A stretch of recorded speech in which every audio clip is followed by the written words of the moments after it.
Welcome back to the Deep Dive, where we take your stack of sources and really dig in, pull out the most vital, insightful, and sometimes pretty terrifying knowledge nuggets you need, so you're perfectly informed. Ready to dive in. And today, oh boy, we are charting a course straight into something that feels, well, it feels like a major shift, like a collision of two massive TV genres happening all at once. Yeah.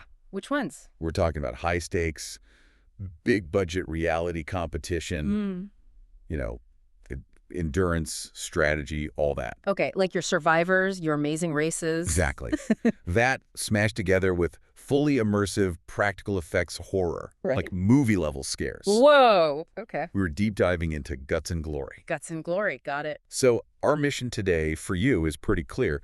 We need to unpack everything surrounding this new series. Who's the creative force behind it? What are the actual mechanics? How do you run a competition where the goal is to genuinely terrify people? That's a big question right there. It is. And crucially, we need to bring some absolute clarity to the chaotic scheduling info that popped up in our sources. There was some real confusion about the premiere date. Ah, yeah, I saw that.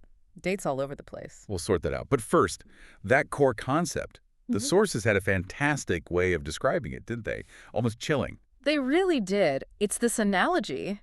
They pitch it as the love child, and this is a direct quote, if Survivor and the Blair Witch Project had a baby. Wow. Okay, that lands instantly. Right. It just perfectly captures the scale and I think the stakes. You've got that intense strategic survival thing from reality game shows, but then it's fused with that visceral, almost found footage kind of dread, cinematic horror. That analogy really sets the stage. But okay, before we get lost in the fun of fake blood and real panic, we got to tackle that confusion up front. The sources, they definitely showed conflicting premiere dates. Specifically, I saw Tuesday, September 9th, and then also Tuesday, October 14th. Yeah, that ambiguity, it's frustrating, but, you know, kind of understandable. It seems like it came from different announcements at different times, maybe something said at a convention versus the official press release later on. Like San Diego Comic-Con buzz versus the hard schedule. Exactly, like someone got excited on stage. But we've waded through those shifting schedules, and we will give you the latest, what seems to be the definitive timeline for when this unique horror hybrid actually lands. Okay, good. So for now, just know we have pinned down what looks like the real launch date. We'll get to the specifics later. Right. So we've got this killer concept, right? This Survivor meets Blair Witch mashup. But an idea like that, all that artistry, it doesn't mean much without the right person steering the ship. Absolutely critical. So let's start with the cornerstone, the foundation of this whole project, because you just can't talk about guts and glory without talking about the main guy, the executive producer who brings this like incredible history of defining modern horror, Greg Nicotero. Yes. Nicotero. His name being attached. It just elevates the whole thing, doesn't it? It goes from being maybe a quirky idea to something you genuinely anticipate. Totally. His name is just synonymous with the look, the feel, the actual texture of modern horror effects. And what's really fascinating here, I think, is how his decades of experience in scripted filmmaking, right, movies, TV shows, are now being plugged directly into an unscripted reality environment. That's the twist. And his foundation, obviously the huge one, is the Walking Dead universe. That's where most people know him from. Started as the special makeup effects creator, supervisor, won Emmys for it. But his role grew, right? It became much bigger than just making the walkers look amazing. Oh, absolutely. And that evolution is really key to understanding why he's right for this show. He didn't just stay the effects guru. He moved into high-level production, into directing. Yeah, I saw he's an EP on basically every Walking Dead show, which is, I mean, that's a massive job in itself. Huge portfolio. And even more significantly, he became the primary director for the main Walking Dead series. He directed, 37 episodes? 37, wow. Yeah, so think about what that means. He understands pacing, building suspense episode after episode, managing huge, complex shoots over multiple days. Those are skills you absolutely need to pull off a big, ambitious reality competition like this. So he's not just the makeup guy anymore. He's a seasoned showrunner, a director, who also happens to be this legendary effects artist. Exactly. And his influence, as the sources point out, it goes beyond just the zombies. He's involved across the AMC horror landscape.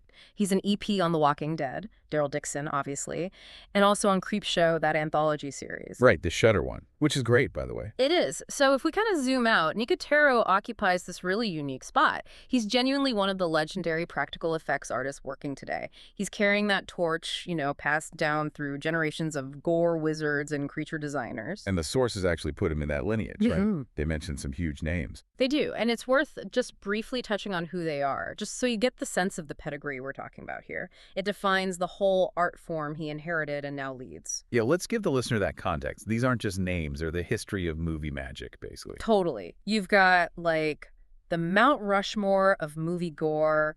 Tom Savini, he pioneered that gritty, often kind of darkly funny splatter style in the early slasher movies, defined an era. Right, Dawn of the Dead, Friday the 13th. Exactly. Then there's Stan Winston, the absolute master of animatronics, creature suits, think Terminator, Aliens, Jurassic Park, creatures that felt real, terrifying, sometimes even had emotion. Unbelievable work. And Rick Baker, the undisputed king of transformations. He could do anything from the subtle horror of an American werewolf in London's transformation. Still holds up. Oh, totally. To like full-body creature realism in other films. Nicotero and his partners, they learned from these guys, worked alongside them, and now they're carrying that tradition forward. People like Howard Berger screaming Mad George, too. It's a whole legacy. Okay, so that deep history, that practical knowledge, it tells us exactly why this show, Guts and Glory, is such a big deal. The scares aren't going to be like quick CGI fixes. No way. They're going to be tactile. Probably gruesome. Rendered practically right there in front of the contestants, and crucially, right there for the cameras to capture raw. And all that expertise, it's housed within his company, KNBEFX Group. This isn't some small operation he just started. Right. They've got over 37 years of experience. Decades. And the body of work is just staggering. The sources say over 800 projects. 800. 800. Films, TV. And the accolades reflect that. They've got an Oscar, multiple Emmys, a BAFTA. When you see numbers like that, you realize the sheer scale, the logistical power, and the creative range they have. 800 projects. That number itself just paints a picture of incredible versatility, doesn't it? Looking at the sources, they list films like Sin City, Army of Darkness, which are very stylized, fantasy, creature-heavy things. Right, concept stuff, yeah. But then also things like Tarantino's Pulp Fiction. Yeah. And Breaking Bad, which require a totally different kind of realism. And that versatility, it's not just impressive, it's absolutely essential for a show like Guts and Glory. Think about it, it's a weekly reality competition. Right. They can't just trot out zombies 6 weeks running. Yeah. They need that kind of hyper-realism you see in Breaking Bad, like a super clean, convincing effect, maybe a gunshot wound, a staged accident, something non-obtrusive but totally believable. And then maybe the next week, they need the high fantasy creature design, like you'd see in Army of Darkness or something. That range means they can pivot. They can shift between horror subgenres, week to week, psychological stuff, creature features, slashers, whatever.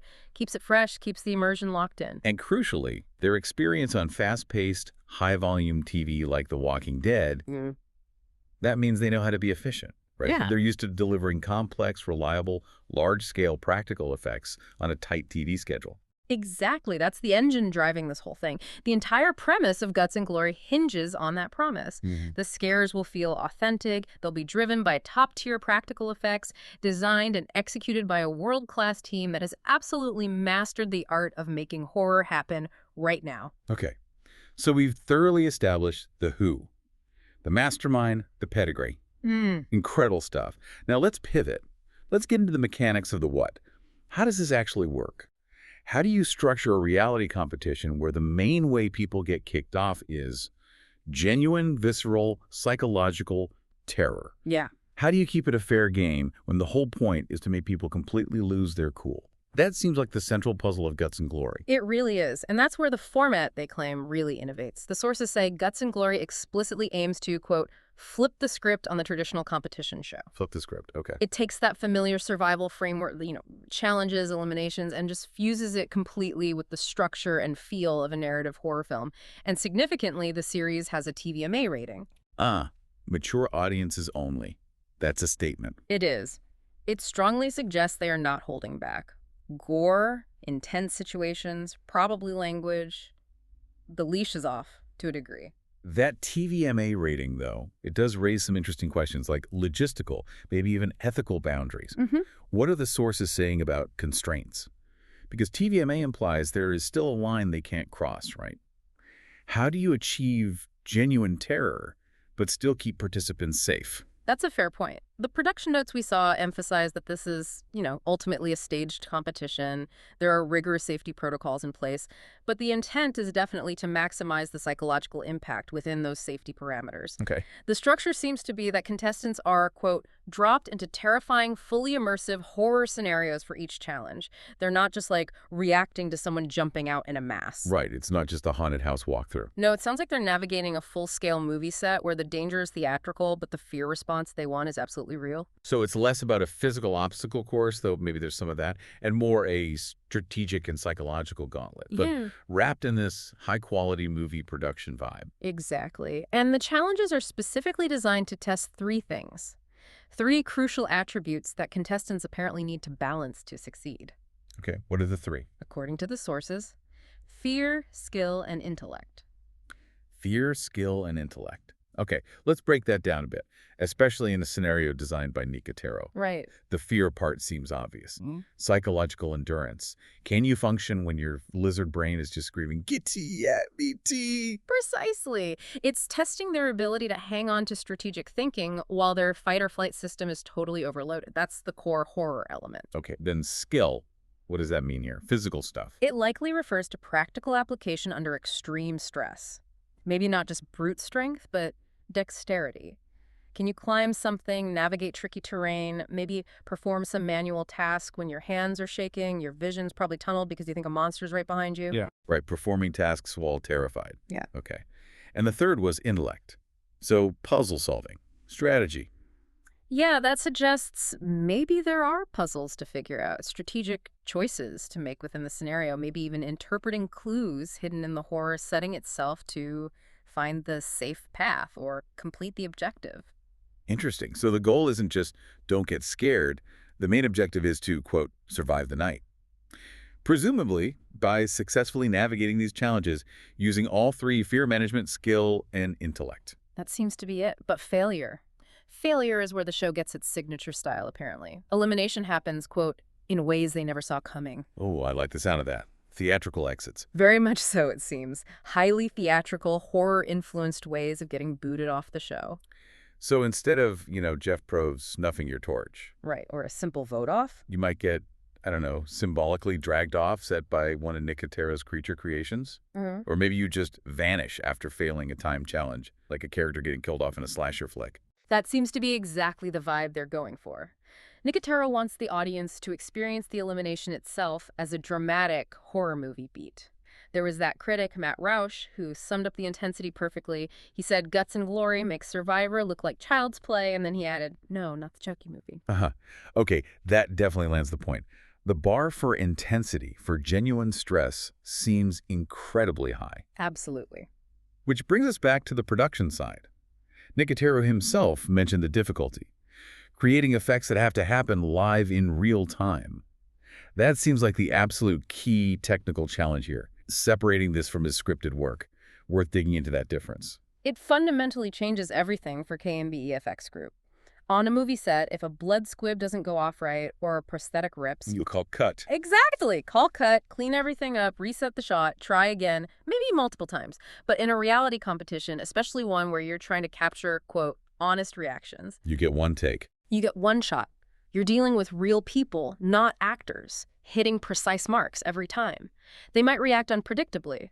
So the effect, the scare, the gore gag, whatever it is, it has to work instantly, it has to be reliable, and it has to be caught perfectly by the cameras the very first time it happens. The logistics must be insane then. They must be using, like, hidden triggers, remote controls, effects all preset and ready to fire in sequence? Almost certainly. Meticulously pre-rigged environments. Imagine remote-controlled air cannons for sudden blasts, hidden pressurized blood rigs set to spray when someone steps on a specific spot or trips a sensor. And continuity is huge, too. If a key set piece gets destroyed during the challenge, well, there's no resetting for contestant number 2. Right. Wow. They needed a team that thrives under that kind of pressure, delivering complex, immediate effects reliably. Which is why, as the sources mention, pulling in key crew members from the Walking Dead universe was probably non-negotiable to actually execute this vision. People are already used to that demanding pace. Yeah, makes sense. Okay, shifting slightly to the structure, the season itself. Let's nail down the admin details. I did see that slight difference in episode count mentioned in the sources. Any clarity there? Yeah, there was a mention in one place of 1 season, 7 episodes. But the consensus now, especially in the latest press materials surrounding the launch, seems to be pretty firmly set on a 6-episode limited series for this first run. 6 episodes, okay. Yeah. And it's an AMC Studios production, debuting with the 2-episode premiere. Correct. 2 episodes right out of the gate on launch night. That's a pretty standard playbook now for streaming shows, right? Get people hooked immediately, give them a bigger chunk to binge up front. Definitely. Now, something else caught my eye in the details, the commercial aspect. The sources mention an integrated sponsor, Hyundai. That's right. Yeah. Well, it's kind of fascinating, isn't it? For a show that sounds this intense, TVMA, potentially gory, partnering with a major car brand? It is a really interesting, maybe even kind of bold marketing move.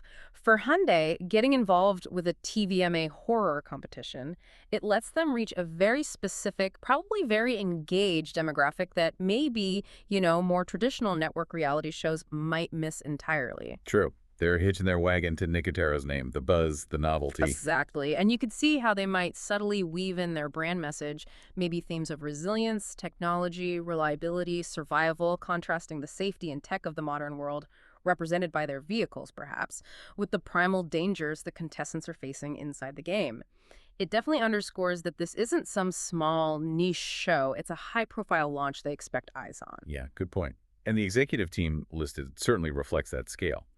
Nicotero is showrunner and EP, obviously, but he's backed by Brian Whitten from Monster Agency Productions, Chris Wagner from White Label, Andrew Molina from Salaryman, and Jeffrey F. January as a co-EP. That's a serious lineup. It is. It tells you they mobilized significant resources. This isn't being treated like a cheap reality knockoff. It's being produced with the weight of a major scripted series, even though the format is unscripted. Right. A lot of firepower behind it. Definitely. Okay, so we've established the quality, the expertise, the structure, the sheer ambition here. Now let's finally put that scheduling confusion to bed and place this series firmly in its home on Shudder. We need to give you, the listener, absolute clarity on the release plan. Right, let's lock this down. So that initial date that got mentioned, apparently Nicotero himself hyped it up during the San Diego Comic-Con panel for Gerald Dixon, was Tuesday, September 9th. Okay, so that was the early buzz date. Yeah, classic case of maybe convention excitement getting slightly ahead of the official locked-in network schedule. Happens all the time. But then later, more formal announcements came out, particularly Shudder's own official programming list for October.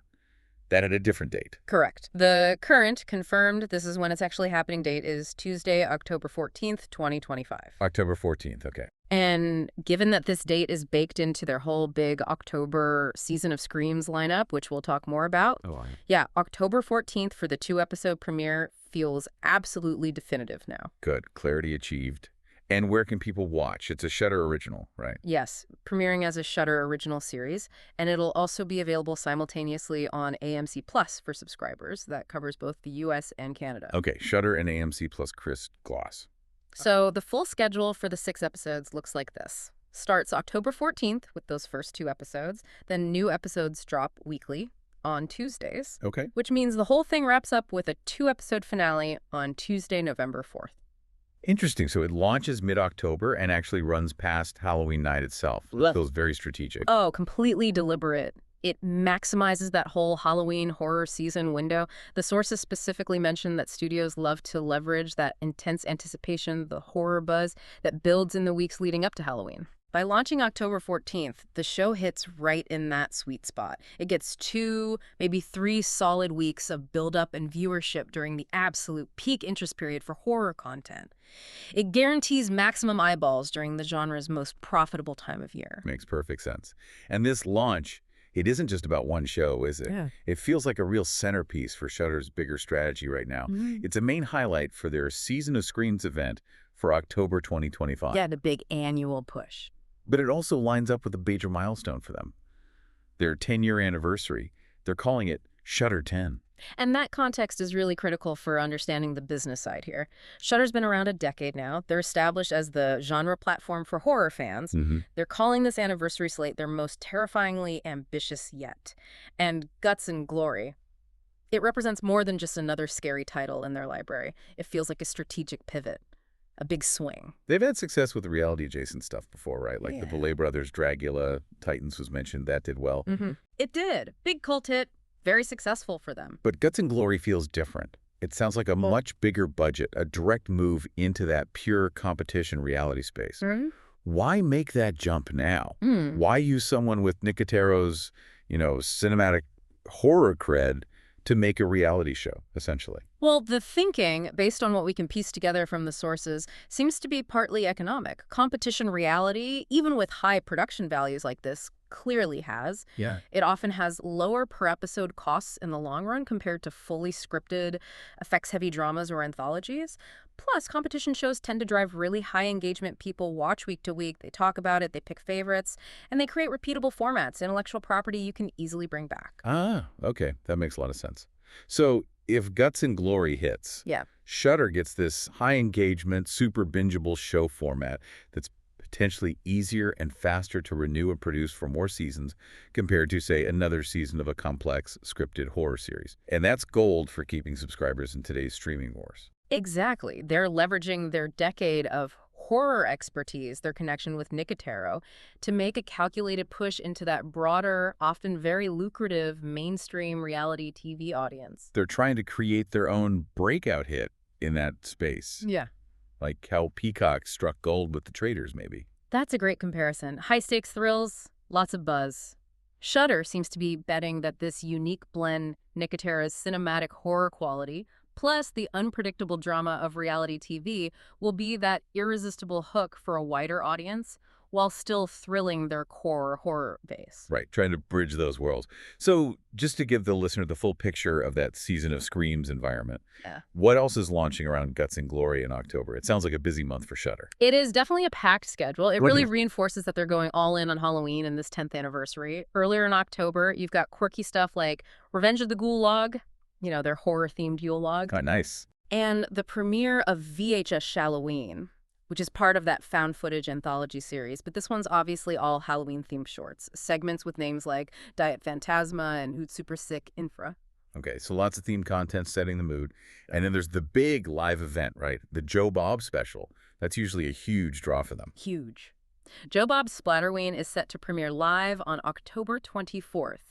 And this year, it sounds wild, Joe Bob Briggs and Darcy are apparently teaming up with the interdimensional rock legends G-War. Wait, G-War? Seriously? Seriously. Promises a night of spew and goo and 2 nasty flicks. So, classic Joe Bob, but maybe even messier. I got something. Yeah. And there are other films premiering too, like Hell House LLC, Lineage, another installment in that popular found footage series, and a film called OTHER. This whole dense slate creates this perfect, high-energy, genre-loving atmosphere that Guts and Glory, launching right in the middle, is clearly designed to capitalize on and dominate. Okay, so wrapping all this up then, synthesizing everything we've dug into.